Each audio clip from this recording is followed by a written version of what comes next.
টিভির মতো এত এত বড় একটা চ্যানেল কিভাবে নিউজ করলো যে আমি এই দুর্জয়কে হানি ট্র্যাপ করে ওখানে নিয়ে গিয়ে ওকে ওকে ওর থেকে টাকা নিয়ে ওকে রাস্তায় ছেড়ে দিয়েছি চৌরাস্তায় ছেড়ে দিয়ে আসছি। সময় টিভির মতো এরকম এখন সময় টিভি এখানেই আছে। এখন যে সময় টিভিকে ভুয়া বলে নিউজ দেয়, সময় টিভি সেম কাহিনী আমাকে সবসময় ওরা নেগেটিভ ভাবে প্রেজেন্ট করে। তা ওনারা এইভাবে প্রেজেন্ট করছে, সকালে রিমান্ড, দুপুরে জামিন, সন্ধ্যায় মুক্তি। এটা কেমন কথা? কেমন কেমন ভাবে এত বড় চ্যানেল গুলা এই সব নিউজ করতে পারে? ইউটিউবে এত সাংবাদিক আসছে একটাবার আমাদের কথা শোনার জন্য। এই মামলা যখন চলে আমি সব সাংবাদিকের পায়ে ধরে বলছি, ভাই একটা নিউজ করেন যে কেন আপোষনামা নিয়ে আসলো। আপনাদের মনে কি প্রশ্ন জাগে নাই? বিবাদী আপোষনামা নিয়ে যায়, বাদী কেন আপোষনামা নিয়ে গেছে?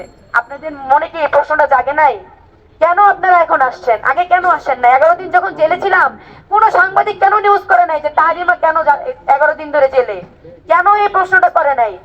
কিছু তথাকথিত সাংবাদিক আছে যারা আমার বয়স জানাও নিউজ করে যে আসলে জুলাই যোদ্ধা তাহরিমার বয়স কত। তারা নিউজ করে যে আমি নাকি সময় টিভির মতো এত এত বড় একটা চ্যানেল কিভাবে নিউজ করলো যে আমি এই দুর্জয়কে হানি ট্র্যাপ করে ওখানে নিয়ে গিয়ে ওকে ওকে ওর থেকে টাকা নিয়ে ওকে রাস্তায় ছেড়ে দিয়েছি চৌরাস্তায় ছেড়ে দিয়ে আসছি। সময় টিভির মতো এরকম এখন সময় টিভি এখানেই আছে। এখন যে সময় টিভিকে ভুয়া বলে নিউজ দেয়, সময় টিভি সেম কাহিনী আমাকে সবসময় ওরা নেগেটিভ ভাবে প্রেজেন্ট করে। তা ওনারা এইভাবে প্রেজেন্ট করছে, সকালে রিমান্ড, দুপুরে জামিন, সন্ধ্যায় মুক্তি। এটা কেমন কথা? কেমন কেমন ভাবে এত বড় চ্যানেল গুলা এই সব নিউজ করতে পারে? ইউটিউবের কথা বাদ দিলাম, আরেকটা আছে কালের কণ্ঠ। এই বসুন্ধরা মিডিয়াকে হুঁশিয়ারি দিয়ে বলতেছি, আপনারা কিন্তু প্রথম আলোর মতো শর্ট খায়েন না।